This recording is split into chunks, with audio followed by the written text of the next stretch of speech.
नमस्कार दोस्तों, एक बार फिर आप सभी का फ्रिक्शन कैरियर इंस्टीट्यूट यानी एफसीआई सूरतगढ़ में हार्दिक स्वागत। कैसे हो आप सब लोग? अभी कैसे हो आप सब लोग? आज अपन बात करेंगे सरफेस केमिस्ट्री की पार्ट नंबर 4, जिसके बारे में इस चैप्टर में अपना मोस्टली आज पढ़ेंगे गोल्ड संख्या क्या होते हैं, गोल्ड नंबर किसको बोलते हैं, कोगुलेशन क्या होती है, हार्डी-सुलजे का नियम क्या बोलता है, इन सब के बारे में अपन डिस्कस करेंगे। तो भाई सबसे पहले आप बताओ भी कैसे हो? नमस्ते सर, नमस्ते योगिता जी, नमस्ते सर जी, नमस्ते भाई Mandeep, good evening dear sir ji, good evening भाई सुरेंद्र, नमस्ते सर, नमस्ते कविता जी।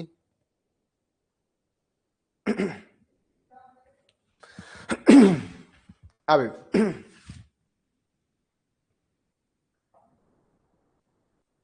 जब भी मैं बाहर जाता हूं तो गला अपना हमेशा खराब हो जाता है भाई। जब भी बाहर गया हूं तो ऐसा कोई दिन नहीं है जहां मैं सही स्वस्थ तरीके से वापस लौट गया। Good evening sir, good evening Nisha ji. आज अपन बात करेंगे कोगुलेशन के बारे में। कोगुलेशन के बारे में मैंने हालांकि मोटा मोटा आपको बता ही दिया। कोगुलेशन क्या होता है? कोई भी आपका जो कोलाइडल सॉल्यूशन है उसको सेटल डाउन कर दिया जाए। यदि आपका डीपी और डीएम दो फेज होती है, डीपी और डीएम दो फेज होती है, यदि ये जो डीपी वाली फेज है यदि ये नीचे जमा हो जाए, कौन जमा हो जाए? डीपी आपका नीचे जमा हो जाए, तो आप बोलोगे सर जो इसके पार्टिकल है वो नीचे सेटल हो चुके हैं, इसको हम क्या बोलेंगे? इसको हम पीपीटी बोलेंगे एक तरीके से। और यही पीपीटी को ही अपन ये सरफेस केमिस्ट्री की लैंग्वेज में बोलते हैं कोगुलेशन।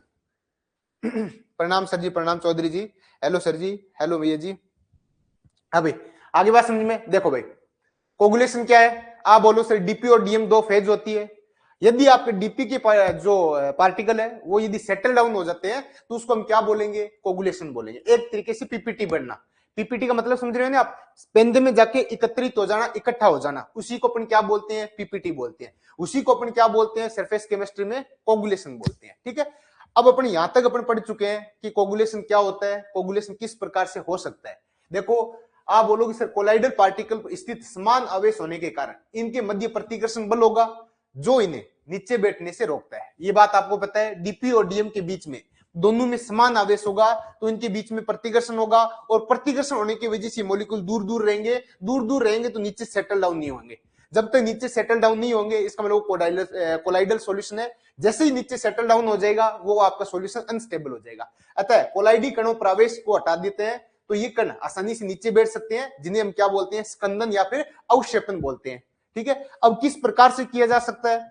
आप बोलो सर विद्युत अपघट्य को मिला के किया जा सकता है, विद्युत कण संचरण के द्वारा किया जा सकता है, दो विपरीत आवेश की सोल को मिलाने पे किया जा सकता है, उबालने पे भी हो सकता है और अपवन के द्वारा भी हो सकता है। इन सब के बारे में एक एक पॉइंट पे अपना बात करेंगे। अभी सर्दी खूब ही है, सर्दी की वजह से अपने धीरे धीरे बीमार हो रहे हैं भी। जब भी मैं बाहर गया हूं जोधपुर से हमेशा बीमार होके आ जाता हूं भाई। अभी मैं गया था जयपुर कोई काम से, देखो 2 दिन जयपुर गया, पूरा गला खराब हो गया, बोलने की स्थिति में नहीं है। वापस वही स्थिति आ जाती है। जैसे जोधपुर से बाहर जाते हैं तो ऐसा लगता है कि सर्दी जोधपुर से अपने जोधपुर में सबसे कम है, जोधपुर के बाहर हर जगह सर्दी पड़ रही है। आगे देखो, विद्युत अपघट्य इलेक्ट्रोलाइट्स के द्वारा जब सोल में विद्युत अपघट्य मिलाते हैं, किसमें? सोल में विद्युत अपघट्य मिलाते हैं तो ये विलयन में दोनों प्रकार के आवेशित कण देता है। आपको पता है कि यदि आपके इलेक्ट्रोलाइट्स के मीनिंग क्या है? इलेक्ट्रोलाइट्स आप किसको बोलोगे? जैसे NaCl है, NaCl क्या है? आपका इलेक्ट्रोलाइट है। तो ये सब दो आयनों में टूटेगा, Na+ में और Cl- में। इसका मीनिंग ये आपको पॉजिटिव आयन भी देगा और ये आपको नेगेटिव आयन भी देगा। ये आपको पॉजिटिव आयन भी देगा और ये आपको नेगेटिव आयन भी देगा। यही तो बात ये बोलना चाह रहा है।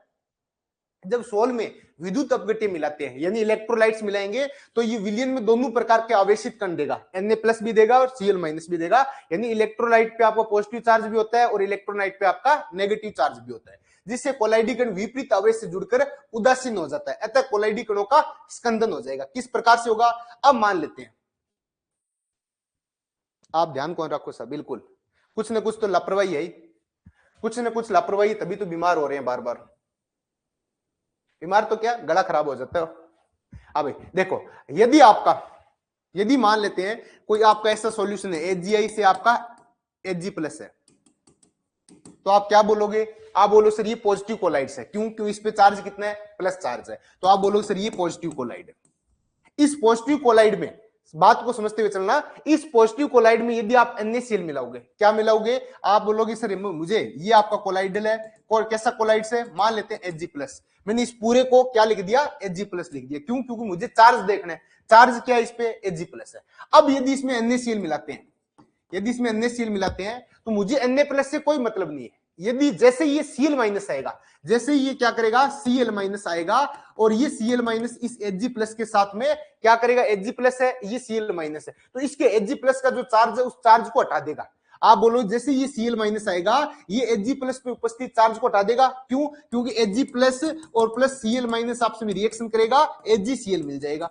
तो आप बोलोगे जैसे ही विपरीत आवेश आया, क्योंकि ये प्लस चार्ज है, हाँ सर प्लस चार्ज है, जैसे विपरीत आवेश वाला इलेक्ट्रोलाइट्स आएगा तो ये दोनों क्या करेगा, विपरीत आवेश वाले इलेक्ट्रोलाइट्स जो कोलाइडल सॉल्यूशन में उपस्थित चार्ज है उसको हटा देगा। हटाने के बाद में आपका न्यूट्रल हो जाएगा, और जैसे ही कोलाइडल सॉल्यूशन न्यूट्रल होगा, इसका मतलब वो आपका पेंदे में जाके एकत्रित हो जाएगा। इसको हम बोलते हैं अवक्षेपण, PPT, या फिर इसका नाम क्या होता है, कोगुलेशन। तो इसका स्कंदन हो जाएगा। तो स्कंदन वाली परिभाषा मेरे हिसाब से समझ में आ गई। स्कंदन किसको बोलते हैं, अब बताओ भाई, रील आपको पता चल गया ना स्कंदन किसको बोलते हैं, किस किस को पता चल गया भाई स्कंदन क्या चीज है। हाँ भाई, ये जो बार बार अपन पढ़ रहे हैं कल से, कोगुलेशन कोगुलेशन, तो ये है क्या बला, किस किस को पता चल गया भाई, चौधरी जी को पता चल गया, स्वाति जी को पता चल गया। यानी एक तरीके से जो आपका सॉल्यूशन है, सॉल्यूशन को पेंदे में एकत्रित करना, एक जगह सेटल डाउन करना, उसको हम क्या बोलेंगे, स्कंदन बोलेंगे, फ्लैकुलेशन बोलेंगे। ठीक है, सबको समझ में आ गया, बहुत बढ़िया। अब देखो भाई, कणों पर आवेश के उदासीनीकरण के लिए, किसके लिए, न्यूट्रलाइजेशन करना, आपको न्यूट्रल कण बनाना है, तो के लिए उत्तरदायी आयन को स्कंदन आयन्स कहते हैं, फ्लोकुलेशन आयन बोलते हैं। अब देखो, अब आपने यहां से आपके इलेक्ट्रोलाइट्स में Na+ भी था, आपके इलेक्ट्रोलाइट्स में Cl- भी था, आपके ब्लड ग्रुप के लिए, हाँ ये इसके डेफिनेशन में आगे एप्लीकेशन में आएगा। अब देखो NaCl में आपका Na+ भी है और Cl- भी है, ध्यान से देखना, NaCl इलेक्ट्रोलाइट्स में Na+ भी है और Cl- भी है। हाँ सर बिल्कुल सही है। तो अब हम किसको आयंस को फ्लैकुलेशन आयंस बोलेंगे, स्कंदन आयन बोलेंगे, किसको हम स्कंदन आयन बोलेंगे, स्कंदन आयन बोलेंगे। कैसे डिसाइड करेंगे, तो आपको डिसाइड करते हैं इसके आवेश पे, जो आपका कोलाइड से, उस कोलाइड के आवेश के आधार पे आप डिसीजन लोगे कि आपका कौन सा स्कंदन आयन है। कैसे, यदि आपका देखो यहाँ पे क्या है, पॉजिटिव कोलाइड्स है, तो इसको न्यूट्रल कौन कर सकता है, पॉजिटिव, क्या पॉजिटिव से न्यूट्रल होगा, आप बोलोगे नहीं सर, पॉजिटिव को न्यूट्रल करने के लिए नेगेटिव चार्ज चाहिए, तो ये नेगेटिव चार्ज से न्यूट्रल होगा। नेगेटिव चार्ज का मतलब ये Cl- न्यूट्रल होगा, और जो कोलाइडल सॉल्यूशन को न्यूट्रल करेगा वही आपका क्या कहलाएगा, स्कंदन आयन कहलाएगा। तो आप बोलोगे सर यहाँ पे स्कंदन आयन क्या होगा, Cl- होगा। और यदि यदि आपका ऐसा आ जाए Agi से आपका I- बन रहा है, और आपको पूछ लिया जाए इसके लिए स्कंदन आयंस कौन होगा, तो आप बोलो सर नेगेटिव है, इस नेगेटिव को न्यूट्रल कौन कर सकता है, इस नेगेटिव को न्यूट्रल आपका पॉजिटिव कर सकता है, तो आप बोलोगे इसके लिए आपका Na+ होगा, ये Na+ फ्लैकुलेशन आयन की तरह काम करेगा, फ्लैकुलेशन आयन की तरह काम करेगा। भाई बताओ भाई, क्या ये बातें समझ में आ गई क्या, कौन सा आपका फ्लैकुलेशन आयन होगा, किस प्रकार से स्कंदन होगा, कौन सा आयन स्कंदन में काम में लिया जाएगा, मेरे हिसाब से सारी चीजें आपको क्लियर हो गई। भी आगे देखो, अब देखो यहां पे अपन देखेंगे I- है, I- है, इसका मतलब नेगेटिव चार्ज वाला सोल है, तो इसको न्यूट्रलाइजेशन कौन करेगा, इसको न्यूट्रलाइज आपका पॉजिटिव चार्ज करेगा। तो आप बोलोगे सर यहाँ पे पॉजिटिव चार्ज चाहिए, यानी Na+ चाहिए, तो ये सोल को न्यूट्रलाइजेशन या न्यूट्रल कर रहा है, अतः ये जो Na+ है ये क्या होगा, ये आप बोलोगे इसको हम बोलेंगे फ्लैकुलेशन आयंस, इसको हम क्या बोलेंगे, फ्लैकुलेशन आयन बोलेंगे। आगे बात समझ में, बहुत बढ़िया भाई। आगे देखो भाई, हार्डी-सुलजे का नियम। अब हार्डी-सुलजे क्या बोलते हैं, बस यही बात आपका हार्डी-सुलजे बोलता है कि कोई भी यदि आपका कोलाइड्स है उस पे जो चार्ज है उसको जितना जल्दी कोई इलेक्ट्रोलाइट्स न्यूट्रलाइज करेगा उसकी पावर उतनी ज्यादा होगी। कैसे, एक बार इसको सिंपल तरीके से मैं बताता हूं भाई, इसको मैं सिंपल तरीके से आपको बताता हूं।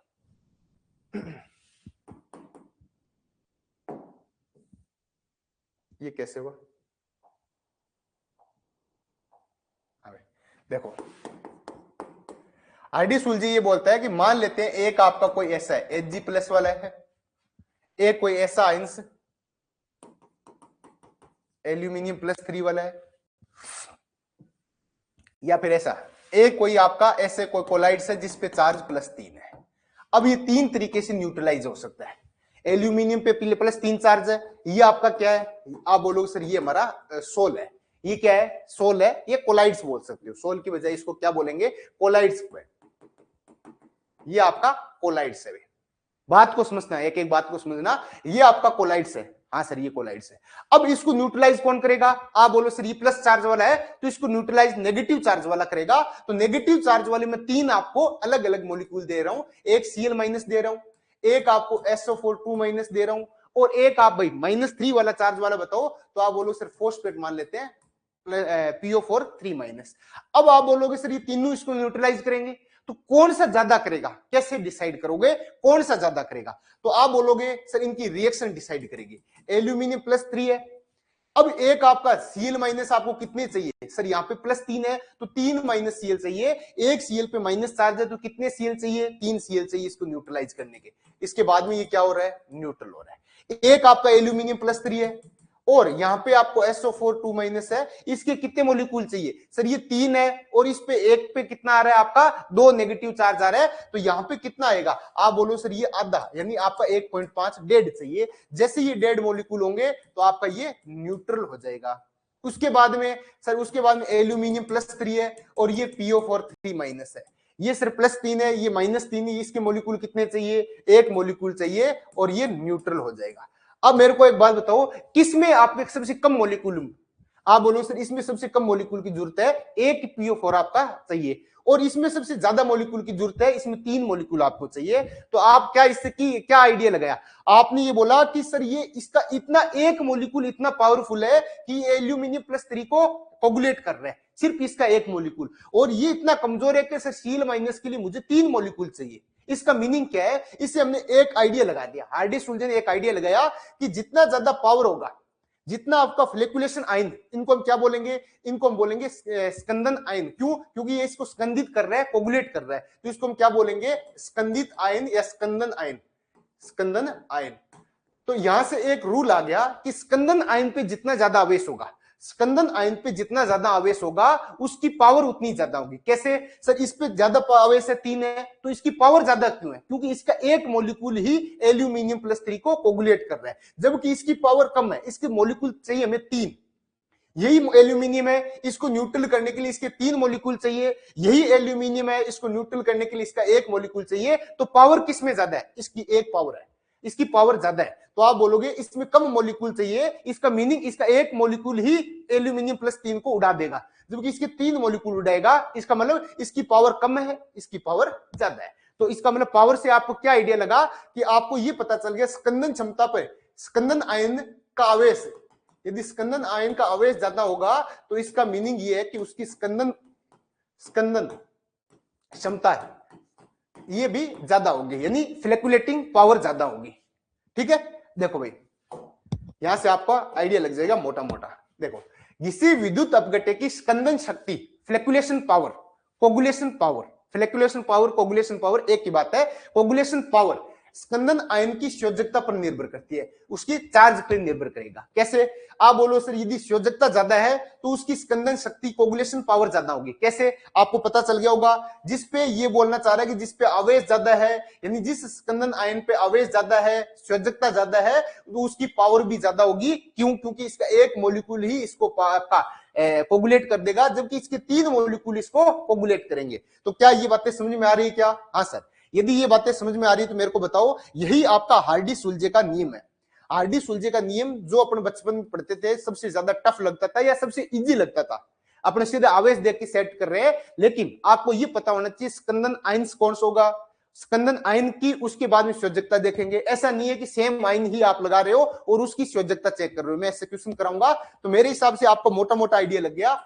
हाँ भाई, क्या आपको आइडिया लग गया, क्या आइडिया लग गया? तो आप ये क्वेश्चन बताओ भाई, AS2S3, सबसे पहले तो मैंने आपको बता रखा है कि कोई भी आपका मेटल है या कोई किसी भी, तो उसका ऑक्साइड मेटल हो या फिर मेटल का ऑक्साइड क्या बनाएगा, आप बोलो सर मेटल का ऑक्साइड धनात्मक सोल बनाता है, जबकि मेटल का सल्फाइड आपका क्या बनाएगा, ऋणात्मक सोल बनाएगा।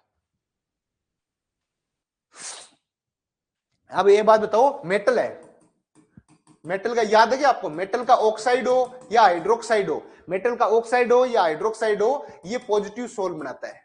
ठीक है, और मेटल का आपका जो सल्फाइड होता है वो आपका क्या बनाएगा, आप बोलोगे सर नेगेटिव सोल बनाएगा। याद है ना आपको, तो ये आपका क्या है, मेटल का सल्फाइड है, और मेटल का सल्फाइड ये क्या बनाएगा, ऋणात्मक सोल बनाएगा, ऋणात्मक सोल बनाएगा। बहुत बढ़िया। अभी क्लास स्टार्ट हुई थोड़ी देर पहले, 15 मिनट हो गई। हाँ भाई, तो इसके अवक्षेपण के लिए स्कंदन क्षमता का क्रम होगा। मुझे ये पता है स्कंदन क्षमता, स्कंदन क्षमता जिसका आवेश ज्यादा होगा इज प्रोपोर्शनल टू आवेश। यदि आपका याद नहीं लिखा हुआ तो आप लिख लेना भाई, स्कंदन क्षमता आप यहां पे लिख लेना,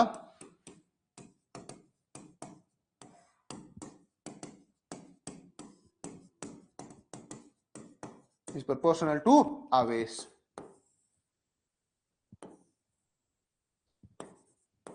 ठीक है, आगे देखो। अब आप बोलोगे सर ये देखो ये ऋणात्मक सोल है, अरे भाई आपका सोल कैसा है, आप बोलोगे सर सोल हमारा नेगेटिव सोल है। नेगेटिव सोल को न्यूट्रल कौन करेगा, नेगेटिव सोल को न्यूट्रल करेगा पॉजिटिव सोल। तो इसके लिए मुझे आयंस कैसे चाहिए, पॉजिटिव चाहिए। क्या मुझे मेरे पास पॉजिटिव आयंस है क्या, बिल्कुल आयंस है। तो आप बोलोगे सर पॉजिटिव आयंस से यदि उसको पॉजिटिव आयन की आवेश बढ़ेगा तो उसकी स्कंदन क्षमता बढ़ जाएगी। तो स्कंदन क्षमता का क्रम क्या हो जाएगा, स्कंदन क्षमता का क्रम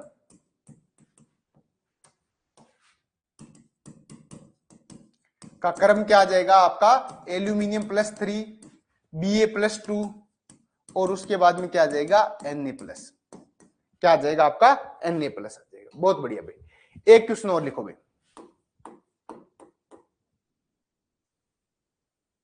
आप क्या लिखोगे, एयूसोल, एयूसोल को निम्न में से कौन सा आयन, निम्न में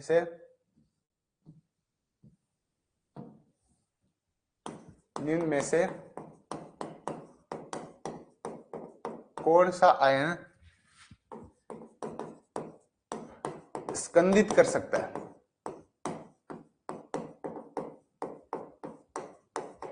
एयूसोल को निम्न में से कौन सा आयन स्कंदित कर सकता है, ए ऑप्शन,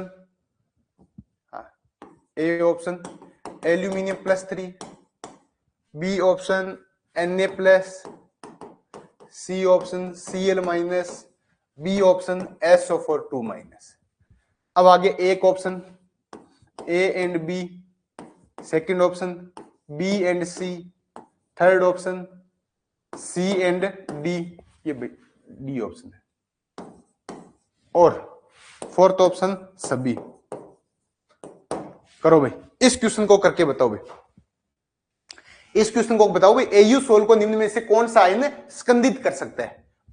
हाँ भाई, स्वाति जी का सही आंसर आ रहा है भाई, बी एंड सी। बहुत बढ़िया। इसके अलावा कोई और साथी जो अपने विचार देना चाहे। कविता जी बोल रहे हैं Na+ Cl-। बहुत बढ़िया। इसके अलावा चौधरी जी बोल रहे बी एंड सी, स्वाति जी बोल रहे सी डी, स्वाति पहले बी सी उसके बाद सी डी। अब इसके अलावा और भी साथी कोई अपना विचार प्रकट करना चाहे, निशा जी बी सी। बहुत बढ़िया।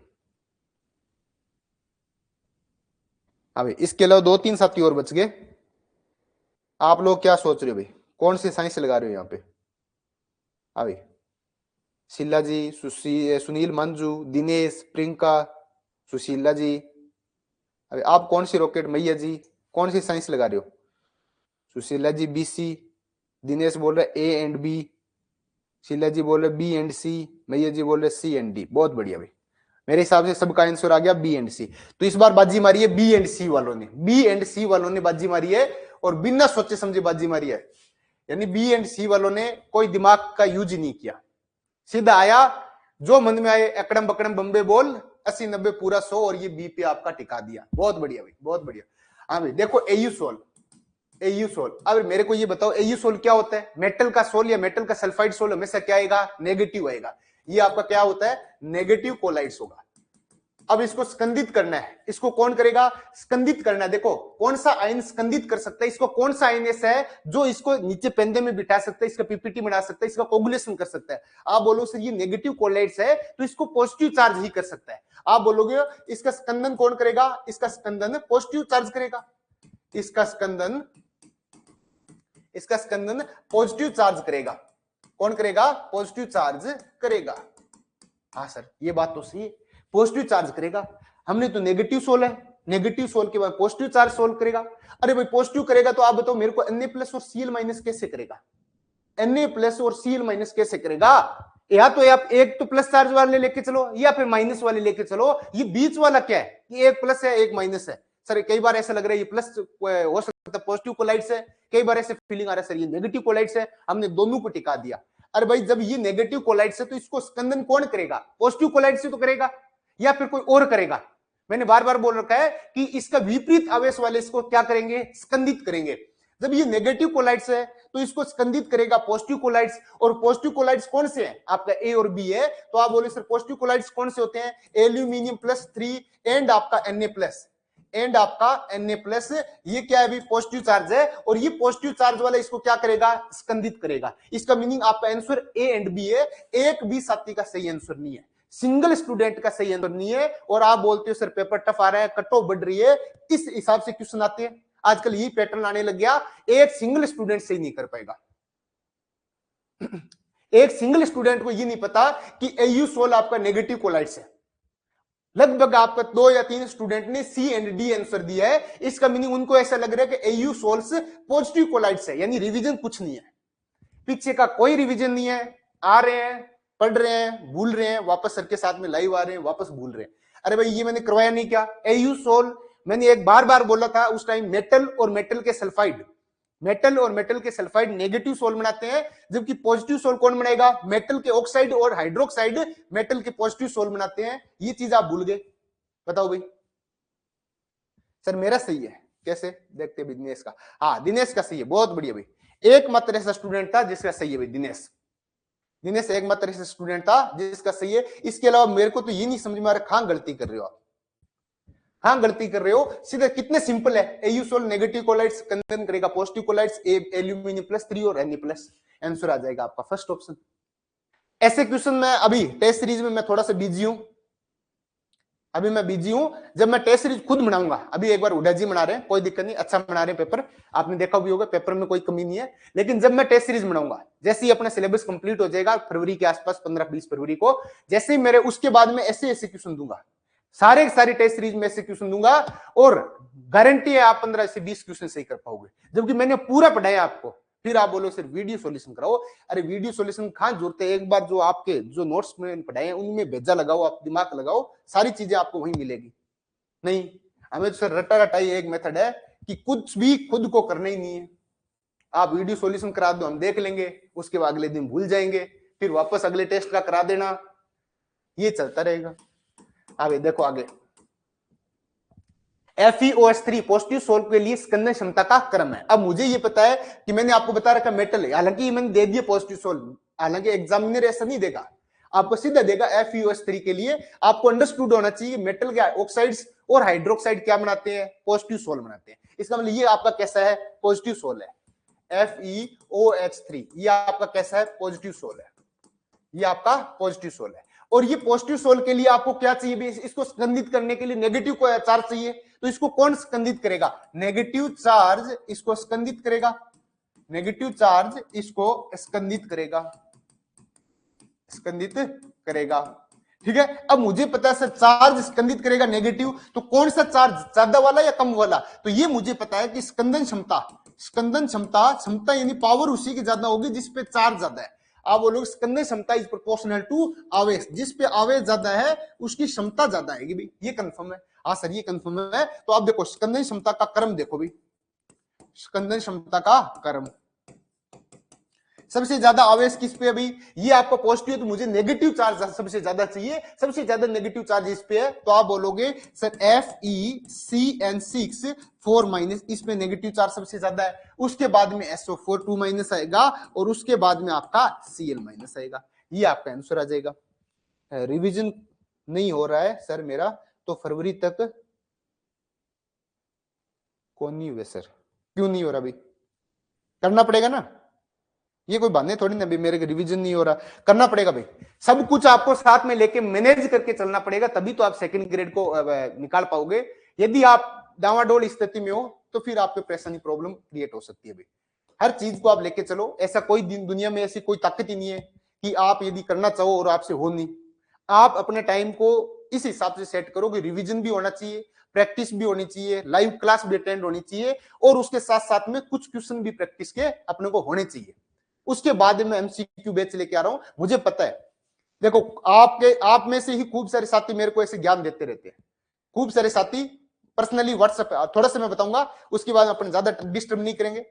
आजकल मेरे को ऐसा लग रहा है कि कई बार अपन डिस्टर्ब करने लग गए, ज्यादा मैं आपको डिस्टर्ब नहीं करूंगा। कुछ कुछ साथी ऐसे हैं जो एमसीक्यू बैच के बारे में ज्ञान झलकाते हैं, मेरे को ज्ञान फैलते रहते हैं कि सर ऐसे ऐसे है। अब देखो आप खुद सोचो कि आपको जब मैं लाइव क्लास में करवा रहा हूं, 1 मिनट पहले, कितने मिनट पहले, सिर्फ 1 मिनट पहले मैंने आपको थ्योरी कराई है।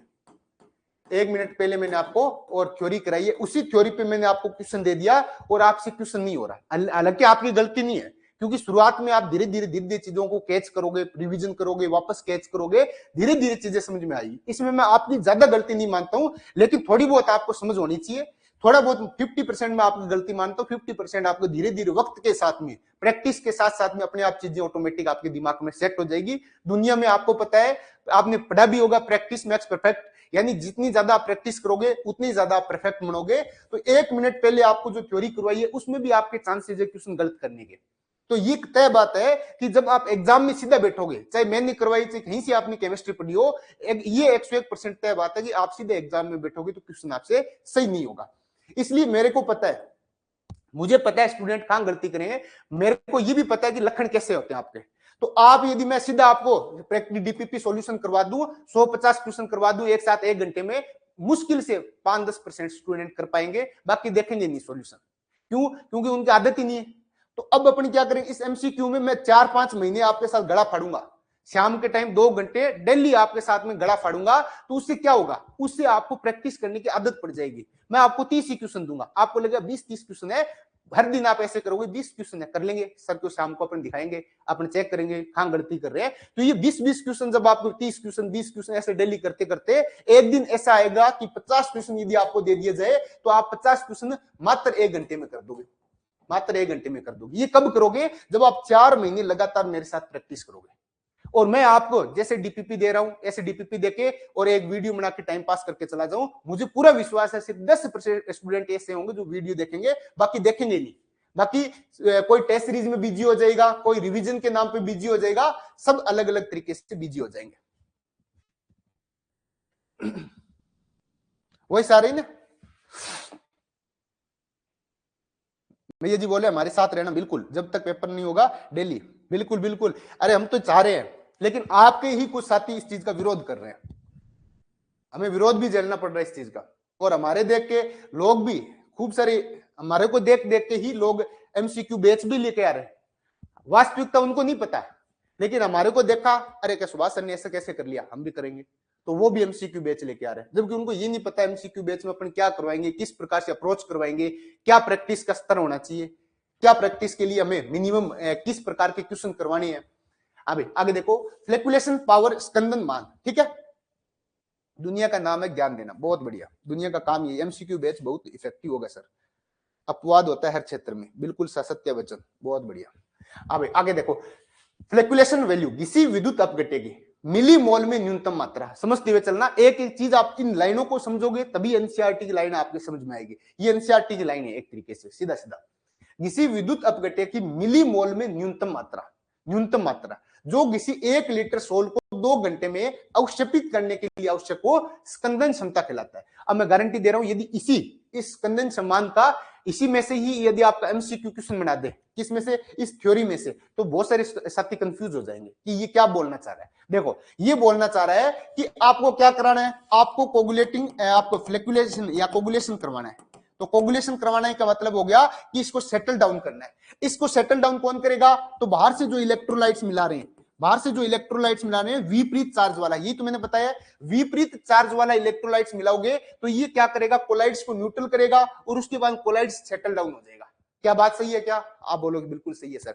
विपरीत आवेश वाला मिलेगा और इसको सेटल डाउन कर देगा। अब देखो विपरीत आवेश वाला मिलेगा तो इसके कितने, कैसे हम डिसाइड करेंगे इसका मान कितना है? तो ये बोलना चाह रहे हैं कि जो आप विद्युत अपघट्य मिला रहे हो उसकी मिलीमोल में न्यूनतम मात्रा, यानी अब आपका यहां से, अब ऐसा है कि आपने जैसे ही 1 मोल मिलाया और उसका कोगुलेशन हो गया, उसका कोगुलेशन हो गया, जैसे ही आपने यहां पे आपको 1 मोल मिलाया इलेक्ट्रोलाइट्स का और उसका जो आपका कोलाइड्स है उसका कोगुलेशन हो गया, और उसके बाद में आपने 1 मोल और मिला दिया, क्या ये मोल काम करेगा क्या?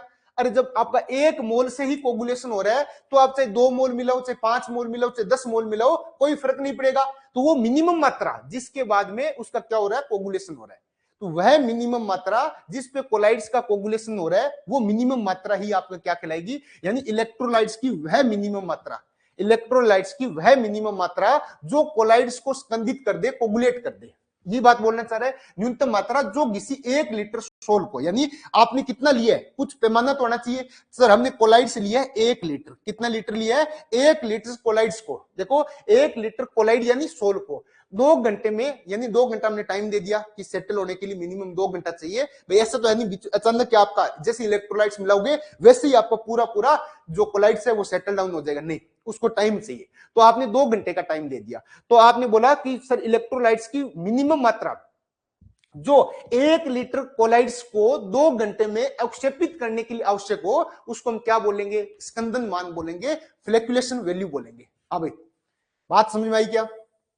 बात समझ में आई क्या? तो आपको ये पूछ लिया जाए फ्लैक्यूलेशन वैल्यू क्या है, फ्लैक्यूलेशन वैल्यू क्या है, तो आप मेरे हिसाब से बता सकते हो कि इलेक्ट्रोलाइट्स की मिनिमम मात्रा, इलेक्ट्रोलाइट्स की मिनिमम मात्रा जो आपका जो कोलाइड्स है 1 लीटर कोलाइड्स को 2 घंटे में अवक्षेपित कर देता है वो उसकी क्या कहलाएगी, फ्लैक्यूलेशन वैल्यू कहलाएगी। वो इलेक्ट्रोलाइट्स की फ्लैक्यूलेशन वैल्यू कहलाएगी, किसकी, इलेक्ट्रोलाइट्स की। अब मुझे ये पता है सर इलेक्ट्रोलाइट्स की जो फ्लैक्यूलेशन वैल्यू जितनी ज्यादा होगी स्कंदन क्षमता का मान उतना ही कम होगा। कैसे? इस चीज में भी लॉजिक है, हर चीज लॉजिक से बनी हुई है। देखो कितना लॉजिक है, आप बोलोगे सर मैंने एक तो आपका 1 मोल, एक तो मैंने 1 मोल NaCl मिलाया, एक मैंने 2 मोल NaCl मिलाया, कौन सा आपका, एक तो 1 मोल ये बोल रहा है, 1 मोल ये आपका क्या कर रहा है, कोगुलेशन कर रहा है, एक आपका 2 मोल मिला के कोगुलेशन हो रहा है। तो किस में ज्यादा हो रहा है? आप बोले सर इसमें कम मात्रा में कोगुलेशन हो रहा है। अरे भाई इसकी कम मात्रा में ही हो रहा है, कम मात्रा में कोगुलेशन हो रहा है, इसका मतलब इसकी पावर ज्यादा है। भाई आपने जब जुकाम बुखार लगा, एक तो आप 3 टेबलेट से तैयार हो रहे हो, एक आप 1 टेबलेट खाने से तैयार हो रहे हो, तो किसकी पावर ज्यादा है, 1 टेबलेट वाले की ज्यादा है, 1 टेबलेट खाने से ही आपका बुखार दूर हो रहा है। इसी प्रकार इसमें 1 मोल NaCl डालने से ही कोगुलेशन हो रहा है और इसमें आपका 2 मोल डालने से कोगुलेशन हो रहा है। इसका मतलब जिसकी वैल्यू कम है, जिसका मान कम है, जिसका स्कंदन मान कम है उसकी क्षमता ज्यादा होगी। तो स्कंदन मान देखो यहां ज्यादा है, इसकी पावर कम है, तो मान हमेशा पावर के व्युत्क्रमानुपाती होता है। आप क्या बोलोगे, जो स्कंदन मान है वो क्षमता के इनवर्सली प्रोपोर्शनल व्युत्क्रमानुपाती होता है। ठीक है, मेरे हिसाब से आप कर लोगे भाई, अब मेरे हिसाब से कर लोगे, इतना डीप में आपको करवा दिया, पूछो मत भाई। स्कंदन मान, स्कंदन क्षमता एक दूसरे के आपका व्युत्क्रमानुपाती होते हैं, इनवर्सली प्रोपोर्शनल होता है। आगे देखो भाई, विद्युत कण के संचरण द्वारा, सबसे पहले हमने देख लिया इलेक्ट्रोलाइट्स के द्वारा उसका कोलाइड्स का सेटल डाउन किया जा सकता है, कोलाइड्स का क्या बोलते हैं, कोगुलेशन किया जा सकता है। अब दूसरा पॉइंट होता है विद्युत कण संचरण के द्वारा। अब मैंने आपको बता रखा है जैसे ही आप इलेक्ट्रिक फील्ड डालते हो तो पॉजिटिव कोलाइड्स मान लेते हैं कैथोड की तरफ भाग रहे हैं, नेगेटिव कोलाइड्स एनोड की तरफ भाग रहे हैं। तो आपने पॉजिटिव कोलाइड्स कैथोड पे जाके इकट्ठे हो जाएंगे और नेगेटिव कोलाइड्स एनोड पे जाके इकट्ठे हो जाएंगे। मुझे क्या करना है, मुझे चार्ज हटा के उसका कोगुलेशन करना है। तो जैसे ही इलेक्ट्रिसिटी आपने जनरेट की, इलेक्ट्रिसिटी आपने डाली, तो आपका पॉजिटिव कोल एनोड, आपका एनोड पे नेगेटिव कोलाइड्स आ रहा है, इसका मतलब नेगेटिव चार्ज कहां न्यूट्रल हो रहा है, एनोड पे जाके हो रहा है, पॉजिटिव चार्ज कहां हो रहा है, कैथोड पे हो रहा है, तो वहां से न्यूट्रल हो गया, न्यूट्रल होने से आपका कोगुलेशन हो जाएगा। यही बात इसमें बोलना चाह रहा है। विद्युत कण संचरण में सोल के अवशिष्ट कण विपरीत इलेक्ट्रोलाइट्स की ओर गमन करते हैं, किसकी तरफ, विपरीत इलेक्ट्रोलाइट से, एवं वहां पर अपना आवेश खो देते हैं। इस प्रकार उनका क्या हो जाता है, स्कंदन हो जाता है, इस प्रकार उनका स्कंदन हो जाता है। ठीक है, आगे देखो भाई, विपरीत आवेश के सोल मिलाने पे, अब ऐसा भी है, हो सकता है कि आपका पॉजिटिव कोलाइड्स दिया हुआ है और मैंने अंदर से आपका नेगेटिव कोलाइड्स मिला दिया। भाई पॉजिटिव कोलाइड्स को हटाने के लिए, न्यूट्रल करने के लिए नेगेटिव कोलाइड्स मिला सकता हूं क्या? बिल्कुल मिला सकते हो। कैसे? जैसे मान लेते हैं एयू सोल दे दिया आपको, एयू सोल दे दिया, आप बोलो सर ये तो नेगेटिव कोलाइड्स है, इस नेगेटिव कोलाइड्स को हटाने के लिए मुझे पॉजिटिव कोलाइड चाहिए। आपने मान लेते हैं इसके फेरिक हाइड्रोक्साइड मिला दिया, तो आप बोलो सर ये तो पॉजिटिव कोलाइड्स है, तो ये आपका नेगेटिव कोलाइड्स था, ये आपका पॉजिटिव कोलाइड्स था, ये दोनों मिक्स होके और आपका सेटल डाउन कर देंगे। अब ये मिक्स होके सेटल डाउन हो जाएंगे। तो आप बोलो सर दो विपरीत आवेश के सोल को मिलाकर उनको उदासीन किया जा सकता है। जैसे ही उदासीन होगा उसकी पीपीटी बन जाएगी, उसकी कोगुलेशन हो जाएगा। FeO3 है, पॉजिटिव सोल है सर, AS2S3 है, नेगेटिव सोल है, दोनों मिक्स होंगे, मिक्स होने के बाद उदासीन होगा और उदासीन होने के बाद में इसका क्या हो जाएगा? स्कंदन हो जाएगा भाई, इसका क्या हो जाएगा? स्कंदन हो जाएगा। आगे देखो, उबालने पे आप जैसे ही हीट करो, हीट करने पे सोल के ऊपर उपस्थित आवेश खत्म हो जाते हैं, हीट करने पर सोल के ऊपर उपस्थित आवेश खत्म हो जाते हैं, जिस कारण इनका स्कंदन हो जाएगा। आवेश खत्म हो जाएगा तो इसका स्कंदन हो जाएगा। आप बोलो से टेम्परेचर ज्यादा है तो गतिज ऊर्जा भी ज्यादा होगी, गतिज ऊर्जा ज्यादा होगी, आप उसमें टक्कर ज्यादा लगाएंगे, टक्कर ज्यादा लगाएंगे, टक्कर ज्यादा लगाएंगे तो इनमें आवेश खत्म हो जाएगा। तो ये धीरे धीरे आवेश खत्म होने का मतलब इनका क्या हो जाएगा? कोगुलेशन हो जाएगा। अपवहन के द्वारा, जब अपवहन को बार बार दोहराया जाता है, किसको? अपवहन को बार बार दोहराया जाता है, तो कोलाइडी कणों का क्या हो जाएगा? स्कंदन हो जाएगा। तो आपको ऐसे पूछ लीजिए, ऐसे पूछ लीजिए, निम्न में से कौन सी विधि, निम्न में से कौन सी विधि, कौन सी विधि कोलाइडी कणों का, कोलाइडी कणों के स्कंदन में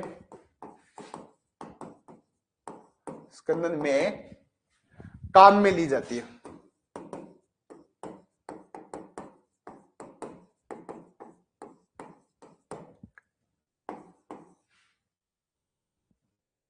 इलेक्ट्रोलाइट्स विद्युत अपघट्य मिलाने पर,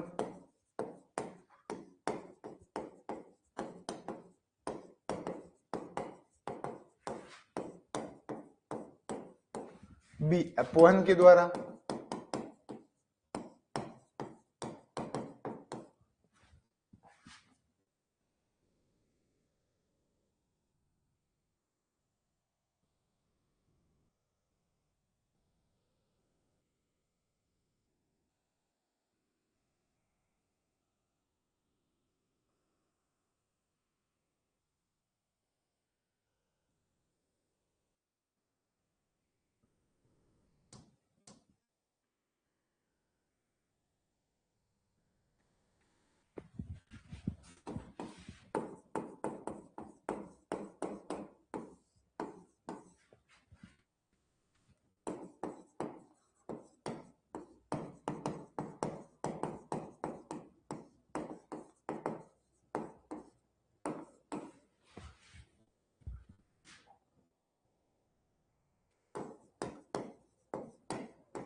बताओ भाई। हाँ भाई, ये ऐसा क्वेश्चन आ जाए, निम्न में से कौन सी विधि कोलाइडी कणों के स्कंदन में काम में ली जाती है? बहुत बढ़िया तरीके से करना भाई। तो देखते हैं भाई किस किस का सही होता है ये क्वेश्चन, देखते हैं किस किस का क्वेश्चन सही होता है भाई। हाँ भाई, सही तरीके से यूज करना भाई दिमाग।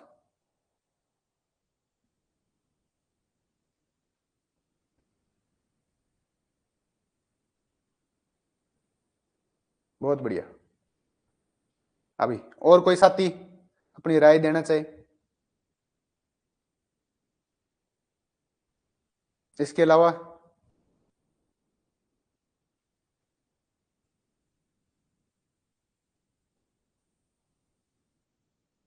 बहुत बढ़िया।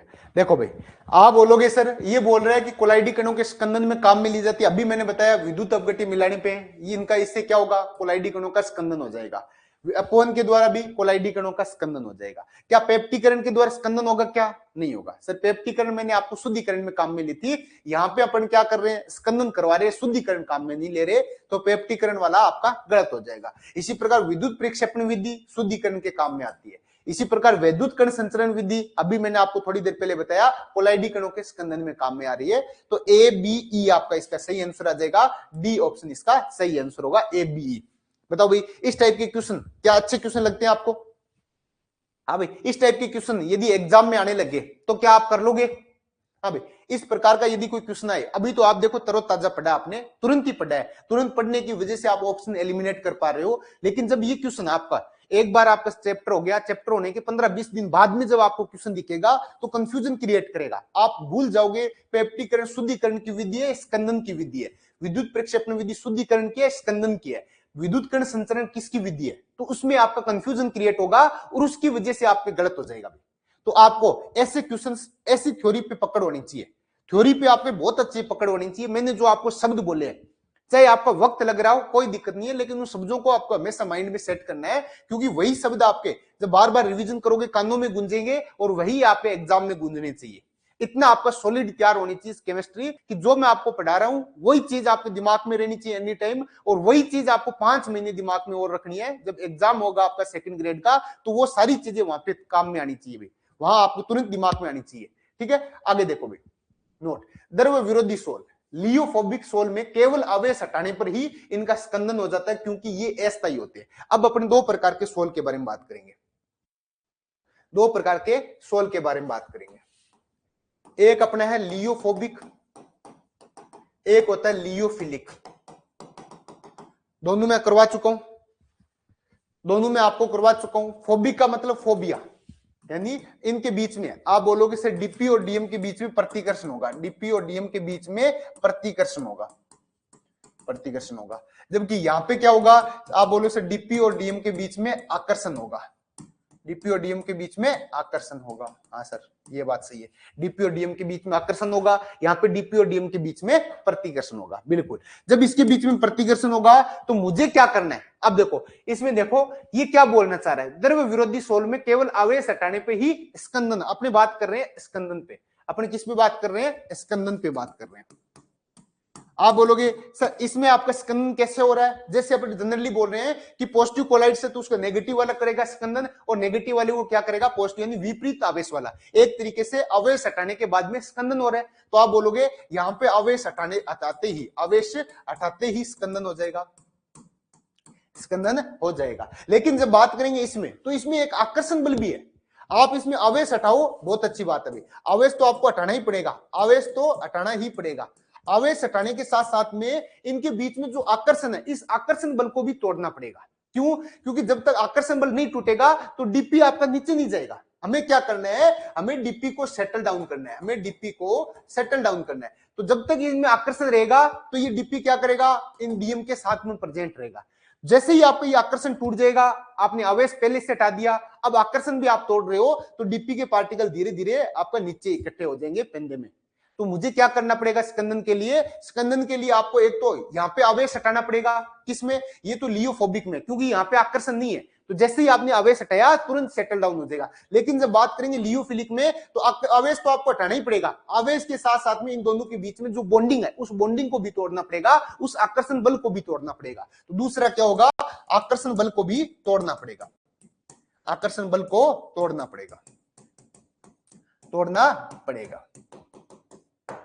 ठीक है, यही बात आपको यहां पे बताइए। अभी देखो, द्रव विरोधी सोल, लियोफोबिक सोल में केवल आवेश हटाने पे ही स्कंदन हो जाता है, क्योंकि ये अस्थायी होते हैं। ठीक है, जैसे आपने बोला डीपी और डीएम के बीच में कोई आकर्षण नहीं है, प्रतिकर्षण है। प्रतिकर्षण का मतलब ये एक दूसरे को चाहते ही नहीं है, आपने जैसे आवेश हटाया ये धड़ाम से आपका नीचे जाके सेटल डाउन हो जाएगा। लेकिन द्रव विरोधी सोल में केवल विद्युत अपघट्य मिलाकर ही स्कंदित किया जा सकता है। लेकिन जब बात करेंगे द्रव स्नेही लियोफिलिक सोल में, डीपी व डीएम के मध्य आकर्षण बल होता है, जिस कारण ये स्थायी होते हैं। आकर्षण बल होने की वजह से स्थायी होता है। मैंने आपको जो टेबल बता रखी है, लियोफोबिक क्या होता है, लियोफिलिक का होता है, वहां पे मैंने करवा रखा है, ये स्थायी होते हैं। अतः इनको स्कंदित करने के लिए आवेश व आकर्षण बल दोनों को तोड़ना पड़ेगा। अतः इनका स्कंदन आसानी से नहीं होगा। इसका स्कंदन आसानी से नहीं होगा क्योंकि इनके बीच में आकर्षण बल है, पहले वो तोड़ना पड़ेगा, उसके बाद इनको न्यूट्रल करना पड़ेगा, तब जाके इनका स्कंदन होगा भाई।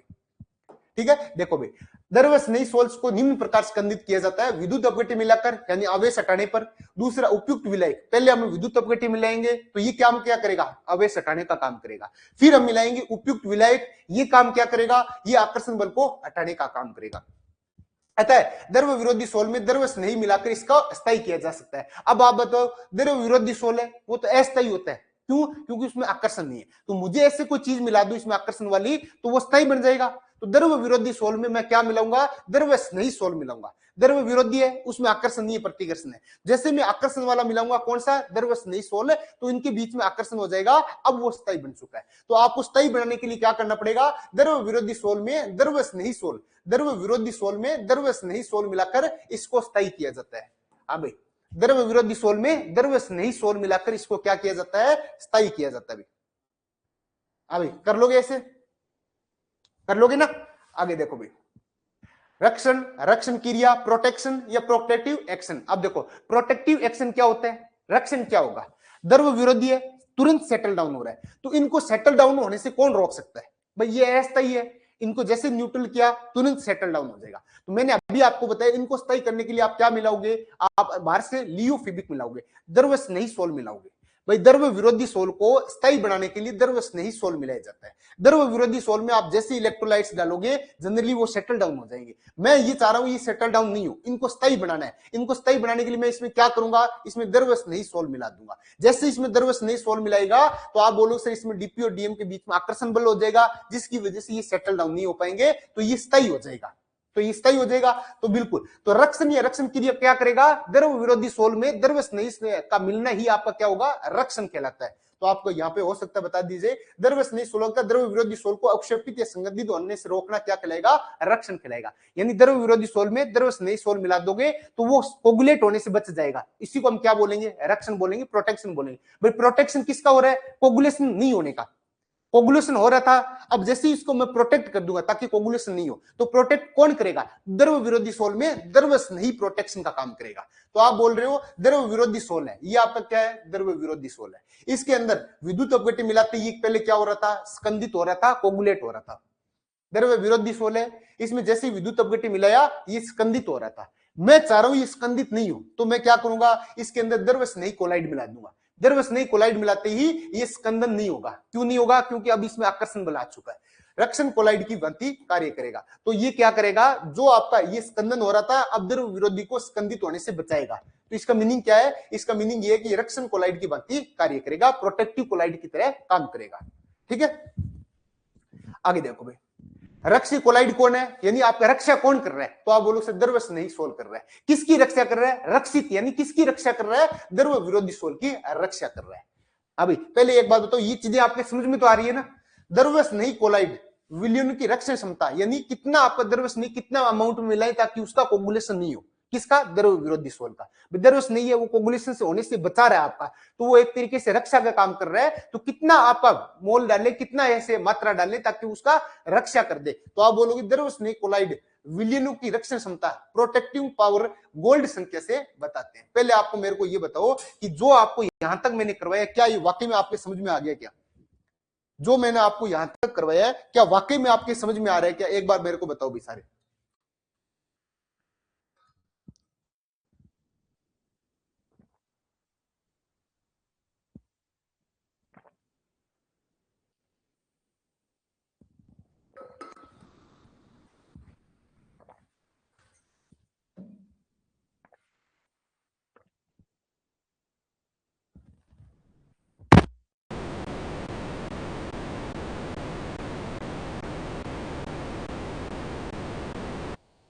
आपने खूब पढ़ा होगा द्रव स्नेही, द्रव विरोधी नहीं समझ में आता था, लेकिन अभी मेरे हिसाब से आपको आने लग गया कि द्रव विरोधी है, द्रव विरोधी में हमने द्रव स्नेही मिलाया ताकि इसके डीपी और डीएम के बीच में आकर्षण होने लग जाए।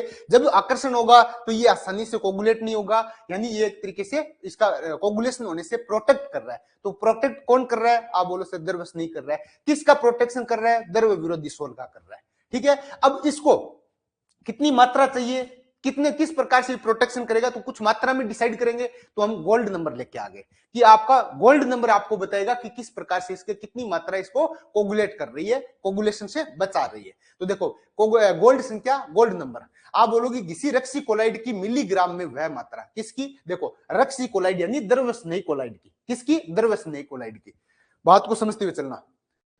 गोल्ड संख्या, आप बोलोगे इसी रक्सी कोलाइड यानी द्रव्य स्नेही कोलाइड की मिलीग्राम में वह मात्रा जो कि 10 ml गोल्ड सोल यानी नेगेटिव कोलाइड से 10 ml गोल्ड सोल को 1 ml 10% NaCl विलियन, गोल्ड सोल है आपका 10 ml, इसको मुझे कोगुलेट कर रहा था ये एक तरीके से।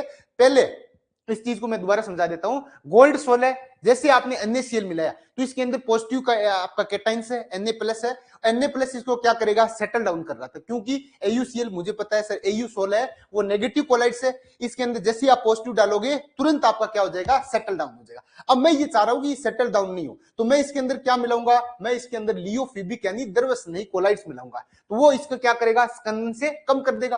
तो ये बात ये बोलना चाह रहा है कि आप कितने मिलाओगे, तो वह मिलीग्राम में मिनिमम मात्रा जो 10 ml गोल्ड सोल को 1 ml 10% NaCl विलियन मिलाने पर अवक्षेपण या स्कंदन से रोकती है, क्या कहलाएगी, आपकी स्वर्ण संख्या कहलाएगी, गोल्ड नंबर कहलाएगी। क्या ये बात समझ में आ गई क्या, किसी रक्सी कोलाइड की मिलीग्राम में वह मात्रा जो 10 ml गोल्ड सोल को 1 ml 10% NaCl विलियन मिलाने पर अवक्षेपण करने से रोकती है, स्वर्ण संख्या कहलाती है, गोल्ड नंबर कहलाती है। मेरे हिसाब से ये बातें आपके समझ में आ गई, ठीक है। यानी पहले एक तरीके से 10 ml है, अब इस 10 ml का जो कोगुलेशन हो रहा था उसको रोकने के लिए मुझे जो द्रव्य नहीं मिलाया जा रहा है वो कितनी मात्रा में मिलाया जा रहा है ताकि इसका सेटल डाउन होने से रोका जा सके, वह मात्रा ही आपका गोल्ड नंबर होती है। अब दोबारा बताओ मेरे को ये चीज समझ में आई क्या, 10 ml का 1% 10% NaCl मिला रहे हो आप, 10% NaCl का मतलब उसके अंदर NaCl इलेक्ट्रोलाइट्स मिला रहे हो, तो वो क्या कर रहा है, Au सोल को पहले आपका स्कंदित कर रहा था। तो अब मुझे इसमें क्या मिलाना है सर, मुझे इसमें द्रव्य स्नेही गोल्ड मिलाना है, कितनी मात्रा में मिलाना है ताकि वो इसका कोगुलेशन को रोक दे, वह मात्रा ही आपका गोल्ड नंबर कहलाएगी, वह मात्रा ही आपका गोल्ड नंबर कहलाएगी। NaCl डालने पर, सुनते जाओ, NaCl डालने पर 10 ml Au सोल का कोगुलेशन या स्कंदन हो जाता है, ये बात सही है। जैसे आप NaCl डालोगे तो 10 ml Au सोल, मैंने एक स्टैंडर्ड मात्रा ली है, ऐसा नहीं है 1 ml 10 ml का मैंने एक सॉल्यूशन तैयार कर रखा है, तो 10 ml कोलाइडल सोल है, उसके अंदर Au सोल है, तो 10 ml Au सोल को मैं किसके साथ में करा रहा हूं टाइट्रेशन, एक तरीके से NaCl के साथ में करा रहा हूं। NaCl 1 ml डालने पर 10 ml Au सोल का कोगुलेशन हो जाता है। इस स्कंदन को रोकने के लिए बाहर से द्रव्य स्नेही सोल मिलाते हैं ताकि इसका कोगुलेशन रुक जाए, तो कोगुलेशन रोकने के लिए मैंने क्या मिलाया, बाहर से द्रव्य स्नेही सोल मिलाया। कितनी अमाउंट में द्रव्य स्नेही सोल मिलाए कि ताकि इसका कोगुलेशन रुक जाए, वही इसको क्या बताएगा, वही इसका गोल्ड नंबर है, वही क्या बताएगा, गोल्ड नंबर बताएगा। देखो भाई Au सोल है 10 ml है, जैसे ही आपने NaCl डाला 1 ml, आप बोल रहे हो सर इसका कोगुलेशन हो रहा है, अब इसको कोगुलेशन को मुझे रोकना है तो बाहर से मैंने क्या मिला दिया, द्रव्य स्नेही सोल मिला दिया। अब द्रव्य स्नेही सोल की कितनी मात्रा मिलाऊंगा ताकि इसका जो कोगुलेशन है वो रुक जाए, तो वो अमाउंट होगी ना, वही आपका गोल्ड नंबर होगी। बताओ भी गोल्ड नंबर क्या होता है, समझ में आया क्या, का आजकल गोल्ड नंबर 3 लाख से पार चल रहा है, 4 लाख के करीब जा रहा है, जो चांदी जा रही है, सॉरी जो गोल्ड नंबर है वो 2 लाख के आसपास जा रहा है। तो क्या आप गोल्ड नंबर उसी को समझते हो कि गोल्ड का नंबर मतलब 1,80,000, ये सर अपने तो गोल्ड नंबर है, या गोल्ड नंबर जो सरफेस केमिस्ट्री में है वो आपके समझ में आ गया। बताओ भाई क्या समझ में आ गया क्या, भाई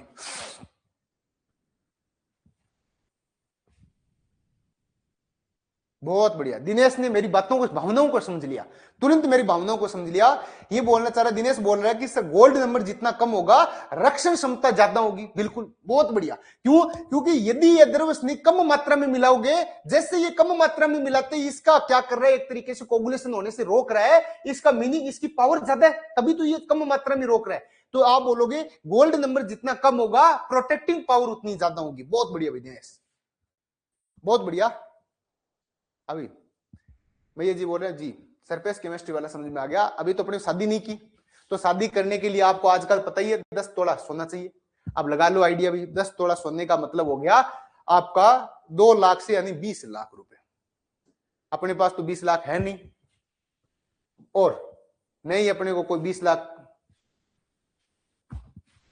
जो 20 लाख का सोना पहन के आए ऐसी कोई दुल्हन देगा, ऐसी उम्मीद है कि भाई किस किस साथी को ऐसी उम्मीद है कि अपने जो सर जो दुल्हन आएगी वो 10 तोला सोना वाली आएगी, अपने जो ससुर है या अपने ससुराल वाले 10 तोला सोना आराम से डाल देंगे, कोई टेंशन लेने वाली बात नहीं है। अपने तो सरकारी नौकरी लगे हुए हैं, सरकारी नौकरी लगने के बाद में तो डालना ही पड़ेगा सोना उनको।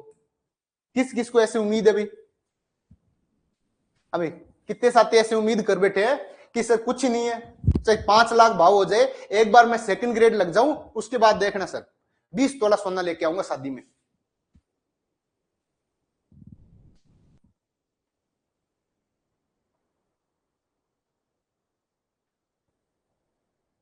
हाँ, चोर तो आएंगे भाई, तो पैसे आएंगे तो चोर भी आएंगे। देखो भाई, ठीक है, आगे देखो, बहुत बढ़िया। आप बोल रहे हो सर गोल्ड संख्या जितनी कम होगी, यानी बाहर से मिलाने वाले द्रव्य नहीं, आपका जो सोल है वो जितना कम होगा, इसका मतलब उसमें ज्यादा पावर है, तभी तो वो उसको रोक रहा है। जितनी कम होगा उसकी रक्षित क्षमता ज्यादा होगी, प्रोटेक्टिव पावर ज्यादा होगी। तो आप बोलो सर गोल्ड संख्या जितना कम होगी, प्रोटेक्टिंग पावर उतनी ज्यादा होगी।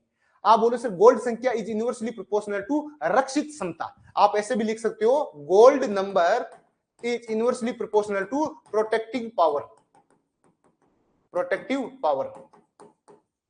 ये लो भाई, आप गोल्ड नंबर जितना ज्यादा होगा प्रोटेक्टिव पावर उतनी कम होगी, गोल्ड नंबर जितना कम होगा प्रोटेक्टिव पावर उतनी ज्यादा होगी। प्रोटेक्टिव पावर मतलब उसको कोगुलेशन होने से रोकने की पावर।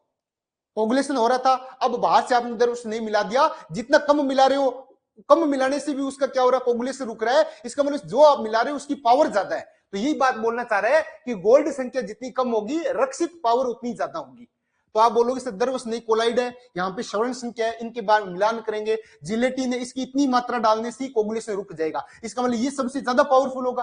तो जिसकी स्वर्ण संख्या कम है वो सबसे ज्यादा पावरफुल होगा, जिलेटिन की सबसे कम है, उसके बाद में एल्ब्यूमिन की है, फिर बबुल का गोंद आ गया, फिर आपका आलू का स्टार्च आ गया। आप बोलो सर आलू के स्टार्च को आप 25 गुना डालोगे तब जाके इसका कोगुलेशन रुकेगा 25 ग्राम, और इसका इतना सा ग्राम डालने की भी ये आपका इसका कोगुलेशन रुक जाएगा। तो किसकी पावर ज्यादा होगी? जिसके स्वर्ण संख्या कम उसकी पावर ज्यादा होगी, तो जिलेटिन की पावर ज्यादा है, लेकिन आलू के स्टार्च की पावर कम है, लेकिन आलू के स्टार्च की पावर कम है। स्टार्च की रक्षण क्षमता सबसे कम होगी, हाँ सर सबसे कम होगी, वही जिलेटिन की रक्षण क्षमता सबसे ज्यादा होगी भाई, सबसे ज्यादा होगी। बताओ भी, हाँ भाई, क्या ऐसे आपको कोई क्वेश्चन आ जाए तो कर लोगे क्या ऐसे क्वेश्चन?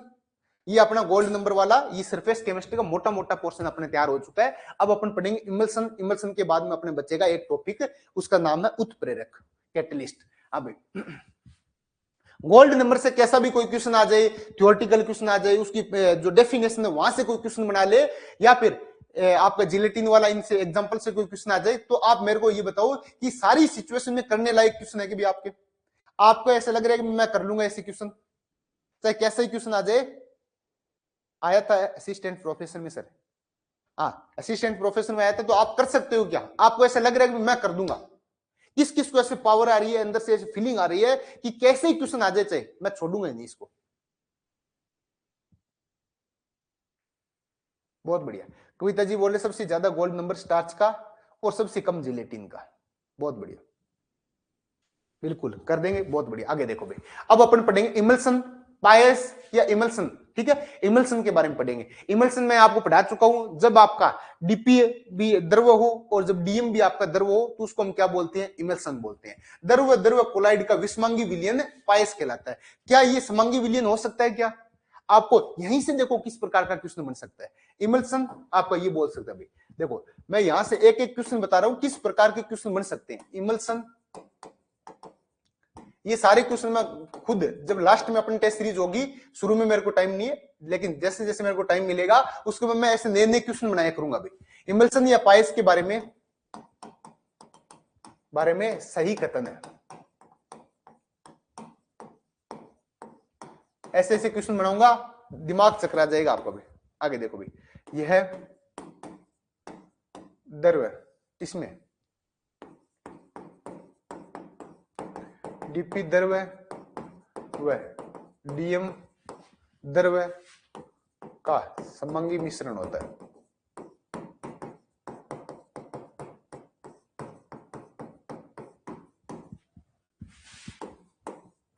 इसमें डीपी ठोस व डीएम द्रव्य का विषमंगी मिश्रण होता है।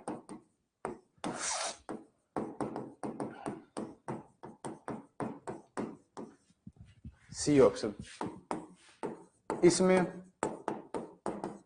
डीपी द्रव व डीएम ठोस का समंगी मिश्रण होता है।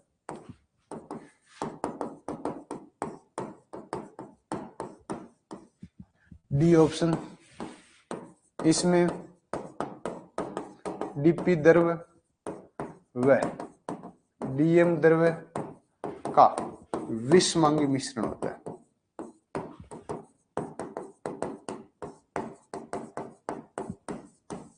बताओ भाई।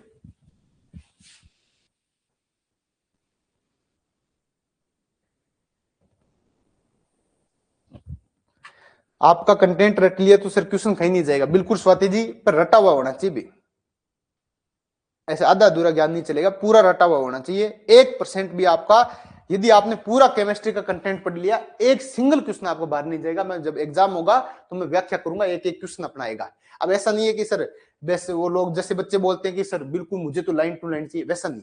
आप यदि समझ के चलोगे एक एक क्वेश्चन आपका आ जाएगा भी। बहुत बढ़िया, सबका सही आंसर आ रहा है। अब आप बोलोगे इमल्सन या पाइस के बारे में सही कथन है, आप बोलोगे सर समंगी मिश्रण होता है क्या? अरे भाई समंगी तो होता ही नहीं, मैंने आपको पहले ही बताया जब मैं शुरुआत करा रहा था तो कोलाइड्स के बारे में मैंने बताया, और कोलाइड्स में मैंने एक बात बोली थी कि कोलाइड्स आपका विषमांगी प्रकृति का होता है। और इमल्सन मतलब क्या है सर? ये कोलाइड्स ही तो है। हाँ सर कोलाइड्स है, तो ये किसकी प्रकृति का होगा? इमल आपका विषमांगी प्रकृति का होगा। तो ये समंगी का हो या नहीं, ये भी आपका गलत हो गया। समंगी वाले तो वैसे ही गलत हो गए। अब आपको विषमांगी के दो दिए हुए हैं, इसमें आपको देखना है डीपी और डीएम क्या है। आपका यहाँ पे डीपी ठोस है, डीएम द्रव है। मुझे पता है इमल्सन कैसे बनता है, डीपी ठोस की बजाय डीपी द्रव और डीएम द्रव होना चाहिए, यानी दोनों द्रव होने चाहिए। तो आपका डीपी भी द्रव होना चाहिए, डीएम भी आपका द्रव होगा। जब दोनों द्रव द्रव होगा और साथ में विषमांगी प्रकृति होगी तो आपका क्या बनेगा? इमल्सन बनेगा या पाइस बनेगा। ठीक है, तो डी आंसर इसका सही आंसर आ जाएगा। देखो भाई, तो आप बोल रहे डीपी यहाँ पे द्रव अवस्था में होनी चाहिए, डीएम आपका क्या होना चाहिए? द्रव अवस्था में होना चाहिए। एक एक लाइन से बढ़िया बढ़िया क्वेश्चन बनते हैं, अपने बनाएंगे भाई, इस बार बनाएंगे, रियल में अच्छी मेहनत करेंगे। आगे देखो, इमल्सन एजेंट या पाइसी कर्मक। अब ये दो प्रकार के होते हैं, oil in water, oil in water, और दूसरा वाटर इन ऑयल। ठीक है, यानी O/W, दूसरा आ गया W/O। ऑयल इन वाटर, दूसरा आ गया वाटर इन ऑयल। ठीक है, हाँ sir, oil in water, water के अंदर में ऑयल है, वाटर के अंदर में ऑयल है, तो मुझे क्या है? ज्यादा एक्सेस मात्रा में क्या है? वाटर है। तो वाटर के साथ में जो अच्छा खासा काम बने तो वो अपने को चाहिए। तो वाटर के साथ में कौन अपना जुड़ सकता है? तो आप बोलो से प्रोटीन जुड़ेगा, गोंद जुड़ेगा, प्राकृतिक व संश्लेषित साबुन जुड़ेगी। ये आपको ध्यान में रखना है। ऑयल इन वाटर के एग्जांपल है जो वाटर के साथ में बॉन्ड बनाने चाहिए। कौन बना सकता है? प्रोटीन बनाएगा, गोंद बनाएगा, प्राकृतिक साबुन बनाएगी, संश्लेषित यानी सिंथेटिक साबुन बनाएगी। इसके अलावा वाटर इन ऑयल, यानी ऑयल ज्यादा मात्रा में उसके अंदर वाटर है, तो ऑयल के साथ में बॉन्ड कौन बना सकता है? तो आप बोलो सिर्फ वसीय अम्लों के भारी धातुओं के लवण। कौन?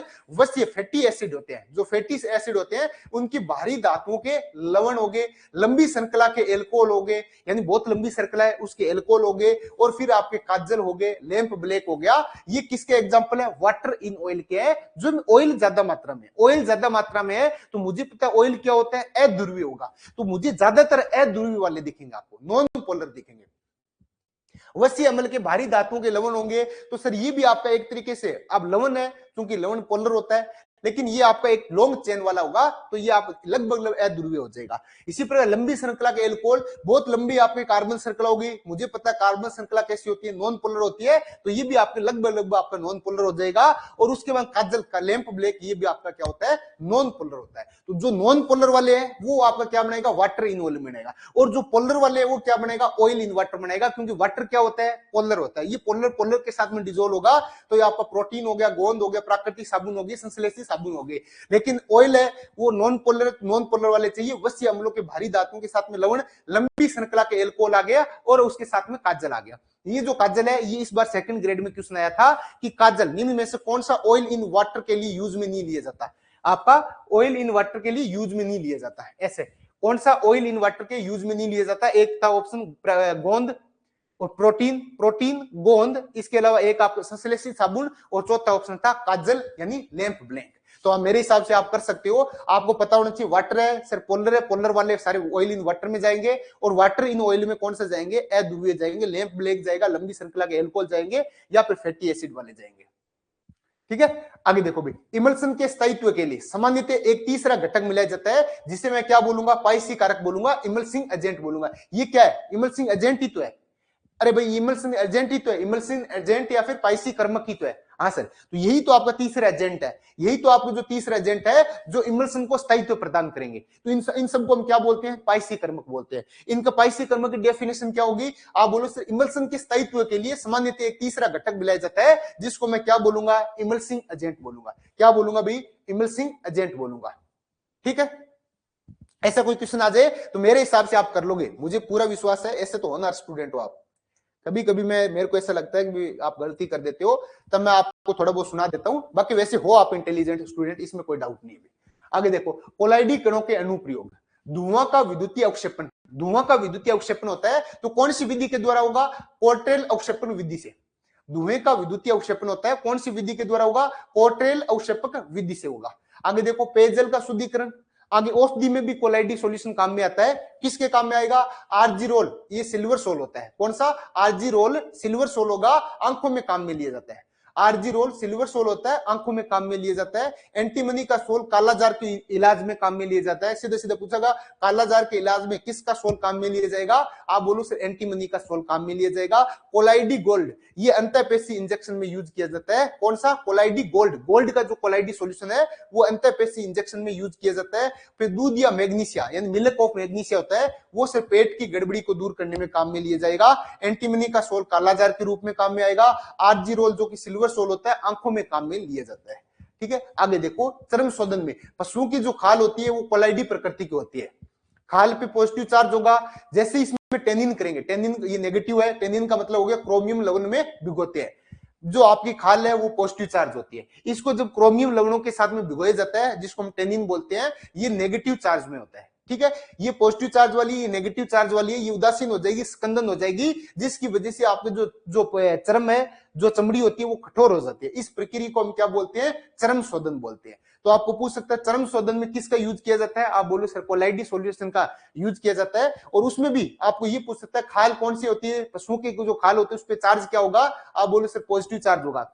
एक ऐसा भी पूछ सकता है कि पशुओं की खाल की जब टेनिन की जाती है तो वो कि उस पर कौन सा चार्ज होगा, तो आपको टेनिन में नेगेटिव चार्ज होता है। ये पॉजिटिव है, ये नेगेटिव उदासीन करेगा, जिसकी वजह से चर्म आपकी क्या हो जाएगी, कठोर हो जाएगी। आगे देखो, साबुन व अपमार्जक की शोधन क्रिया में, साबुन व अपमार्जन की शोधन क्रिया में किसका यूज किया जाता है, स्कंदन का यूज, कोलाइडी विलियन का यूज किया जाता है।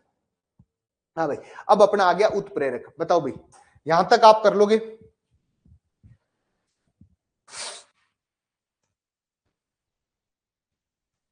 यहां तक कर लोगे ना।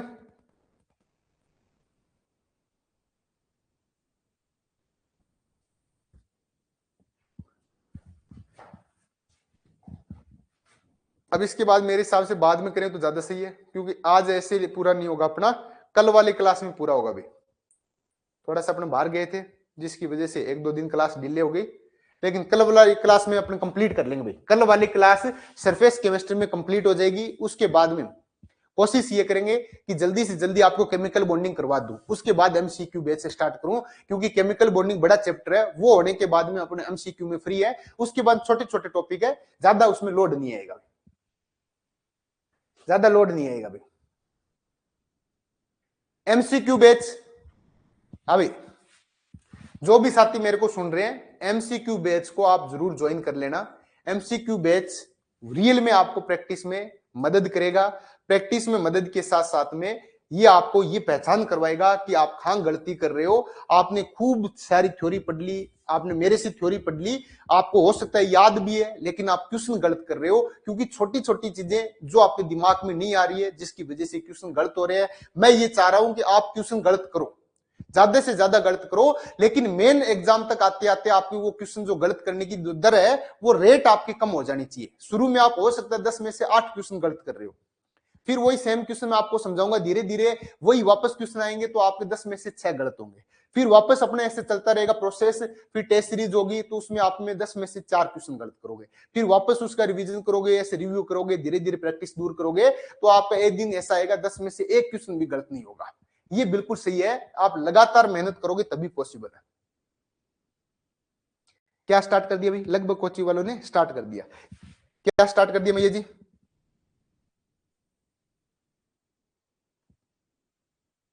हाँ, एमसीक्यू टेलीग्राम पर मैसेज पे मैसेज, बिल्कुल अपनों ने मैसेज थोड़े कम किए क्योंकि अपने प्रचार आप करते हो, बाकी लोगों को खुद की प्रचार करने की जरूरत पड़ती है। अपना एक ऐसा एकमात्र प्लेटफॉर्म है जिसपे खूब सारे स्टूडेंट जुड़े हुए हैं और भगवान की दया से स्टूडेंट ही स्टूडेंट में प्रचार करते हैं।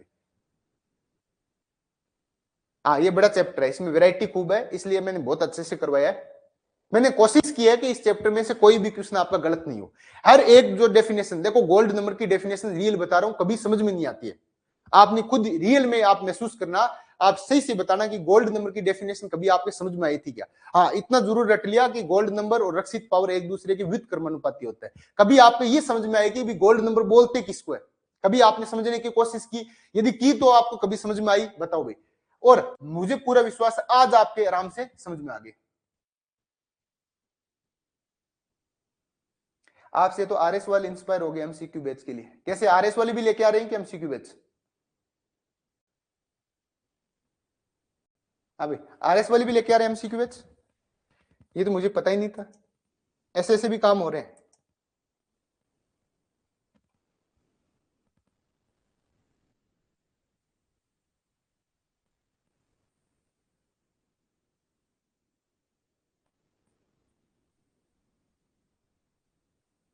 ठीक है, कोई दिक्कत नहीं। कल अपन कोशिश करेंगे भाई, थोड़ा सा अपन थोड़ा जल्दी चलेंगे, 2-4 दिन की जो क्लास मिस हो गई थी इनको अपन कवर करने की कोशिश करेंगे। कोशिश ये करेंगे कि अगला सैटरडे संडे तक आते आते केमिकल बॉन्डिंग में आपको कंप्लीट करवा दूं इस सैटरडे संडे तक, ताकि उसके बाद में बिल्कुल फ्री होके एमसीक्यू बैच स्टार्ट करें जिसमें कोई किसी प्रकार का लोड नहीं रहे। 1 घंटे एमसीक्यू बैच, 1 घंटा आपका जो बचा हुआ पोर्शन है उसको कंप्लीट करेंगे। 1 घंटे में जितने एमसीक्यू हो जाएंगे उतने हो जाएंगे। उसके बाद 1 घंटे आपको थ्योरी करवाएंगे ताकि 4-5 चैप्टर बचे हुए ये चैप्टर भी साथ में आपके कंप्लीट हो जाए, और धीरे धीरे 15-20 दिन में ये चैप्टर कंप्लीट होने के बाद पूरी तरह से एमसीक्यू बैच और आपका टेस्ट सीरीज पे रहेंगे, ताकि टेस्ट सीरीज में अच्छे अच्छे मैं क्वेश्चन बनाऊं और साथ में एमसीक्यू में मेरे को अच्छा कोई क्वेश्चन लगे तो उसके साथ में, यदि आपका पीपीटी में नहीं है मेरे वाले में, तो मैं अपने हाथ से बना के आपको दूं। कोशिश करेंगे भैया। मॉडल हो सर, आप तो कॉपी कर रहे हैं। बताओ, सारी कोचिंग सेंटर लेके आ रहे हैं अब तो। इसका मतलब कुछ तो अपन नया कर रहे हैं, कुछ तो अगले को सोचने पे मजबूर कर रहे हैं। अब ये सोचो, आप सही बता रहा हूं, ये आप सोचना कि मेरे को बिल्कुल सिर्फ 3 या 4 घंटे मिलते हैं, मेरे को पूरे दिन में 4 घंटे मिलते हैं। यदि मेरे को 10 घंटे मिल गए, यदि ऐसी कोई मैं जॉब में हूं और जहां पूरे दिन मैं फ्री रहूं और मेरे को 7-8-10 घंटे मिल जाए, मैं ऐसी ऐसी चीज लेके आऊं इनके हवा ही नहीं लगे, इनको पता ही नहीं चले और ये कॉपी कॉपी करते रहे। मैं पहली बार एमसीक्यू बैच को लॉन्च करने की सोचा, लोगों ने धीरे धीरे मैसेज करना स्टार्ट कर दिया, अपने भी एमसीक्यू बैच की डिमांड आने लगी। वाह भी वाह, बहुत बढ़िया। उसके बाद में अपने कुछ और सोच रहे हैं, वैसा वैसा हमने सोचा कि ग्रेजुएशन वाले पोर्शन से इस बार टेस्ट सीरीज में देंगे। लोगों ने पहले डाल दिया कि सर ग्रेजुएशन वाला हम भी दे रहे हैं। इसके अलावा हमने ये सोचा, सर पिछली बार मैं लेके आया था वीडियो सॉल्यूशन, इस बार भरमार है, सब बोल रहे हैं सर हम वीडियो सॉल्यूशन दे रहे हैं। इसके अलावा मैं कुछ और लेके आऊंगा, इस बार फिजिक्स का मैं लेके आ रहा हूँ कंटेंट। अगली बार ऐसा देखना आप, तो ये जो टीचर जिनको केमिस्ट्री नहीं आती वो भी बोलेंगे हम सिर्फ फिजिक्स करवा देंगे। धीरे धीरे ऐसे अपने पीछे चल रहे हैं, कोई दिक्कत नहीं, कोई दिक्कत नहीं, अपने तो चलते रहेंगे। हाँ भाई, तो अब देखो, अब अपने कल की जो स्ट्रेटेजी मैं बता देता हूं। कल अपन पढ़ेंगे कैटलिस्ट के बारे में। बस कैटलिस्ट वाला टॉपिक छोटा सा टॉपिक है, कौन कौन से कैटलिस्ट है, पॉजिटिव कैटलिस्ट क्या होता है, नेगेटिव कैटलिस्ट क्या होता है, नेगेटिव कैटलिस्ट के अंदर 2 प्रकार है, उनके क्या काम होता है, और उसके बाद में इनका क्या यूज होता है। यूजेज में खूब सारे क्वेश्चन आते हैं, उसके बाद में आपका कैटलिस्ट कंप्लीट हो जाएगा। और इनकी मैकेनिज्म, कैटलिस्ट किस मैकेनिज्म पे काम करते हैं, इन सब के बारे में अपन बात करेंगे भाई। ठीक है, करवाएंगे फिजिक्स भी, आप टेंशन मत लो, जल्दी करवाएंगे। ये हो जाए एक बार, ये होने के बाद फिजिक्स आपको करवाएंगे, तब ऐसे ही करवाएंगे भी। अभी खूब टाइम है, अभी आप जितना आप कर रहे हो अपने हिसाब से कर लो। फिजिक्स में आपको करवाऊंगा, मैं आपको ये पहले बोल दिया कि फिजिक्स कराऊंगा, मतलब कराऊंगा, 100% कराऊंगा।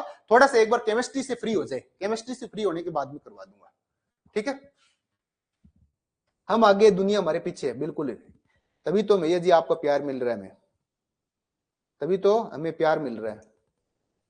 ठीक है, तो करें फिर आज के लिए इतना, मिलेंगे कल वाली क्लास में। देखो भाई, आज थोड़ी सी क्लास कम हुई है, 1 घंटे की हुई है, लेकिन कोशिश ये करना कि ये बचा हुआ जो आधा पौने घंटा है इसमें रिवीजन कर लेना। एक बार बहुत अच्छे से रिवीजन कर लेना। आप उनमें रिवीजन की कमी है, पीछे वाली चीजें आप भूल जाते हो, रिवीजन अच्छे से करते रहना। रिवीजन ही आपके काम में आएगा। उसके बाद एमसीक्यू बैच है, तब भी आपका रिवीजन करके ही एमसीक्यू सोल्व करना। ऐसा नहीं कि आपने रिवीजन किए नहीं एमसीक्यू सोल्व करने लगे, फिर उसमें नुकसान है। पूरे चैप्टर पढ़ने के बाद में आप सोल्व करोगे, 3 दिन लगातार क्वेश्चन प्रैक्टिस करोगे तो मजा आ जाएगा, आपको दिल खुश हो जाएगा, क्योंकि 3 दिन लगातार आपकी वो थ्योरी चलती रहेगी। जैसे सरफेस केमिस्ट्री है, सरफेस केमिस्ट्री में 3 दिन आप लगातार क्वेश्चन करोगे तो ये पूरी थ्योरी 3 दिन आपके लगातार चलती रहेगी, पूरी किताब आपके दिमाग में घूमने लग जाएगी। और फिर आपका क्या होगा, 3 दिन के बाद में इतने शानदार कंसेप्ट क्लियर हो जाएंगे, आपको ऐसा लगेगा कुछ भी आ जाए मैं भूलूंगा ही नहीं। क्यों? एक तो आप थ्योरी पढ़ते हो 2 घंटे, 2 घंटे टेस्ट सीरीज में जैसे अपन जनरली क्या करते हैं, 3-4 घंटे थ्योरी पढ़ते हैं, उसके बाद टेस्ट देख के आते हैं, और उसके बाद जो क्वेश्चन गलत हो रहा है उसको वापस रिव्यू करते नहीं है, तो वो आपकी थ्योरी धरी की धरी रह जाती है। एक आप 4 दिन लगातार थ्योरी पढ़ रहे हो, सेम थ्योरी लगातार पढ़ रहे हो, लगातार उसके क्वेश्चन कर रहे हो, तो वो थ्योरी पूरी पूरी आपके दिमाग में फिट हो जाएगी। उसके बाद में आपको कतई सोचने की जरूरत नहीं है। फिर चाहे आप एक हल्के हल्के सरसरी नजरों से आप रिविजन भी कर लोगे तो हमेशा के लिए परमानेंट आपकी मेमोरी में सेट हो जाएगी।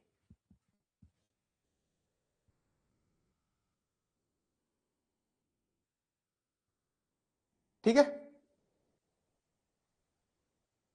हाँ टॉपिक वाइज रहेगा, बिल्कुल निश्चित जी टॉपिक वाइज रहेगा। एबीसी आप मेरे को पर्सनल मैसेज कर देना, मैं उसमें आपको बता दूंगा। ठीक है, तो मिलेंगे एक नए लेक्चर में, तब तक के लिए धन्यवाद। मस्त रहो, स्वस्थ रहो, मन लगा के पढ़ते रहो, और रिवीजन जरूर कर लेना। कल वाली क्लास अपनी अंतिम क्लास होगी सरफेस केमिस्ट्री की, उसके बाद में केमिकल बॉन्डिंग स्टार्ट करेंगे। ठीक है, गुड नाइट, शुभ रात्रि।